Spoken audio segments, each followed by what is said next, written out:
A lot of people are confused. When we talk about infrared saunas not heating up in cold environments, people are thinking that it needs to get to a certain temperature in the sauna in order for you to get sauna experience. That is not how infrared works. I watched Matt's video on corner units and how they take longer to heat up.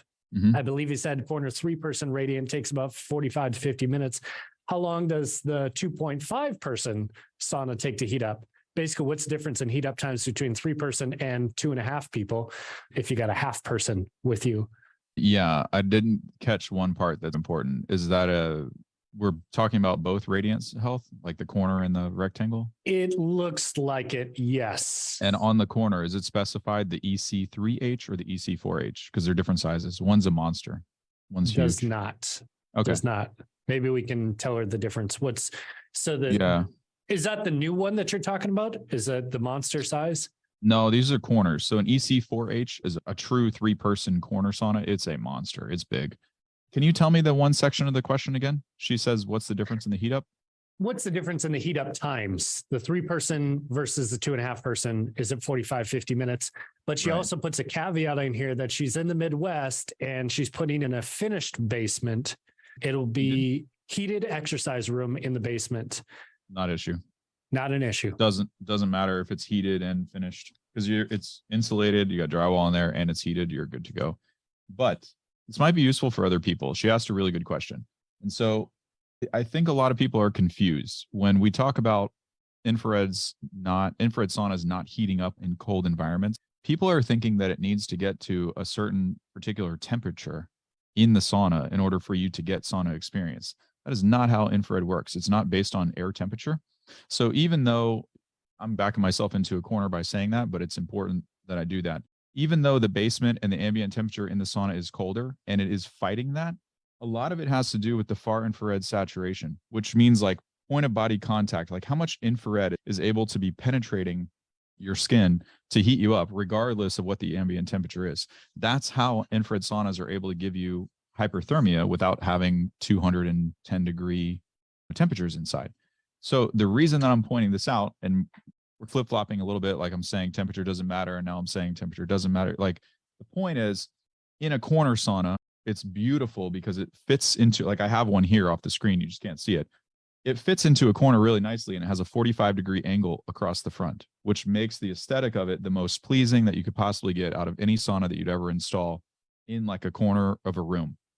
However, because of the nature of that 45, and you have to have doors and windows, the cubic footage, because of the footprint, is larger, number one, and then you're limited on heater placement. And so if you think, instead of just thinking about temperature, if you think about far infrared saturation or far infrared body coverage, or how much of your body is wrapped or surrounded in far infrared, in a rectangular sauna, you have these gigantic heaters on the sides of you, behind you. In the bigger models, they're going to be in front of you. They're under the bench. They're behind your legs. In a corner sauna, because you have to have windows and doors, you have to have smaller heaters and stuff on the side. So while the cubic footage might be larger, the heater placement is not the same. So for that great aesthetic and the awesome feel that you get from having the 45-degree door on the front, you're giving up a little bit of performance because you cannot physically place the large heaters close to the body and have small sidewalls like that.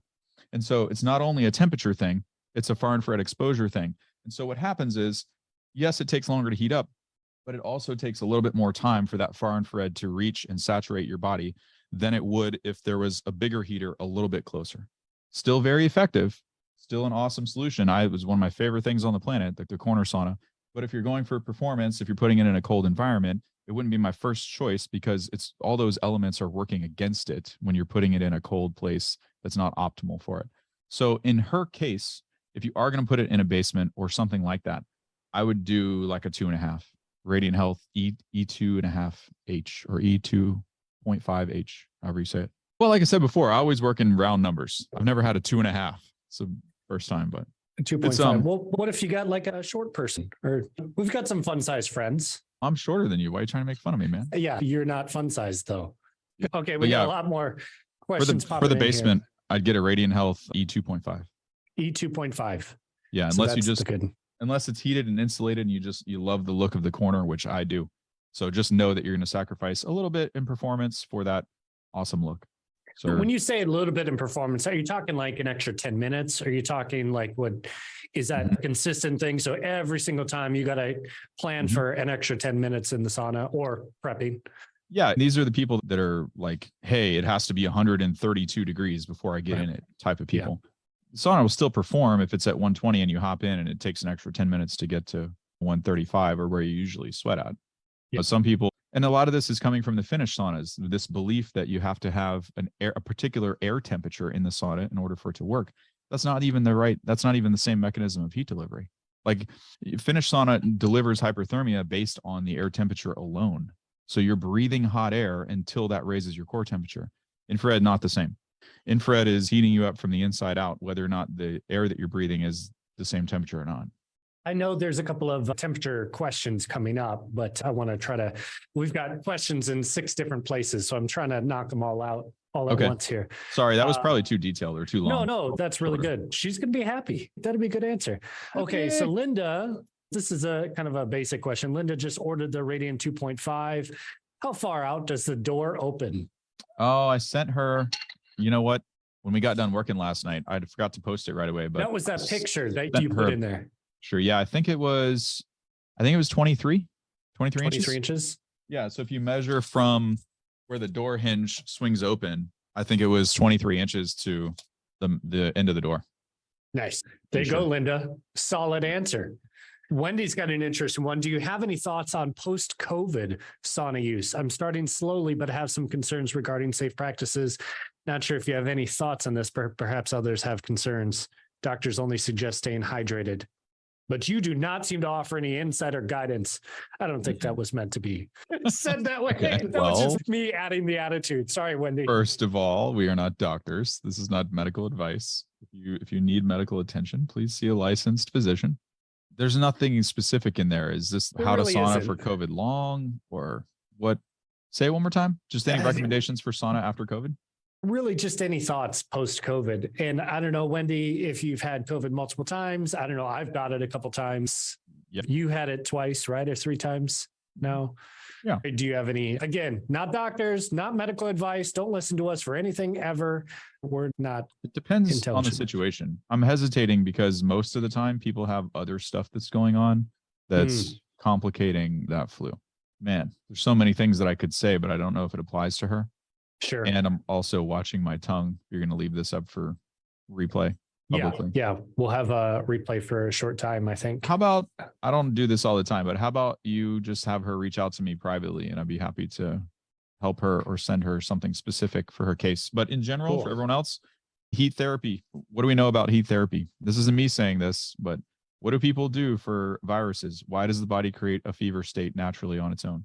So if you have the ability to recreate that and help yourself or aid yourself along in a circumstance like that, probably advantageous. Let's just say it that way. Yeah, but that's not medical advice. Not medical advice. Not today. Hi, Matt. Would you change out a ceramic heater for a carbon one? I have a medical sauna that has both types. The ceramic ones are on the back and get very hot. Thanks. Are they broken or no? I think he's just saying it's got ceramic and carbon and they're in the same sauna. Yeah, it's probably either carbon on the sides or for the leg heater or the floor or the front, and then ceramic in the back. But he's just talking about the throw of the heater. So a ceramic heater has a really narrow throw. So it puts all of its far infrared energy output in a really narrow band, which is why they're tall and slender. And so they're scorching hot. They have a higher surface temperature. So when you sit in front of them, you feel like your back's on fire. He probably is getting the sensation like it's unbalanced, because if you don't have the same amount of energy on all sides or from the front and the back, it can be a little weird. But he didn't exactly, I need him to elaborate more. If there's a reason to switch them, then I could give better advice. Yeah, it doesn't seem like it. John, you'll have to correct me if I'm wrong here, brother, but it just basically says it's getting really hot. Can I switch it out? Yeah, if it's broken, if it doesn't work for you, what case is this? Did you buy it used? Is it brand new? Can you send it back if you're really unhappy with it? Like, what's happening? Yeah, definitely. John, give us some more details if you're watching here live, but otherwise, hopefully that answers best it can. Aside from saunas, what are your recommendations for the best PBMT red light panels? I don't know yet. I don't know yet. I can tell you it's not a Joovv.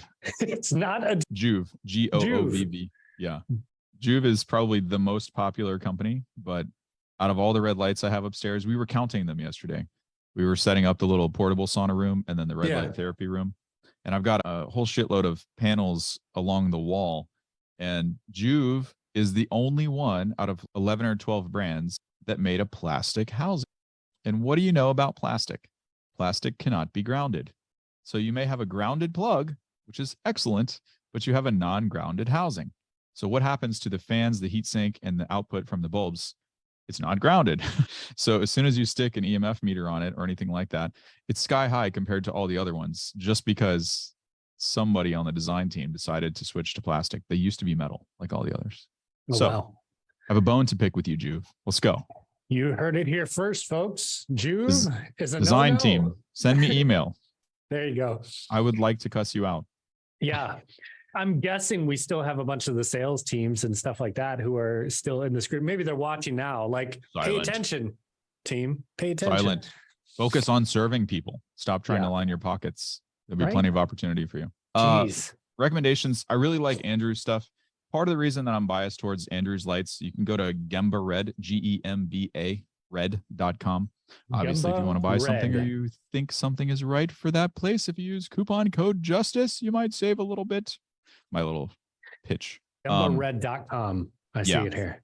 If the reason that I like Andrew's stuff is, one, the products back out for the claims, and two, his information, if you go to his website in the blog section or the learning center, is good. He's the only person that I've ever seen that puts out PBMT information the same way that I do for the saunas, in depth, like exhaustive. That's awesome. Yeah. So I like his stuff so far. There'll probably be 2 or 3 other brands that I really like. Out of the platinum LEDs are okay. I don't like that they put those blue lights in them recently. I was mistaken. I thought that you couldn't turn them off. There's a setting deep inside the additional settings to turn them off.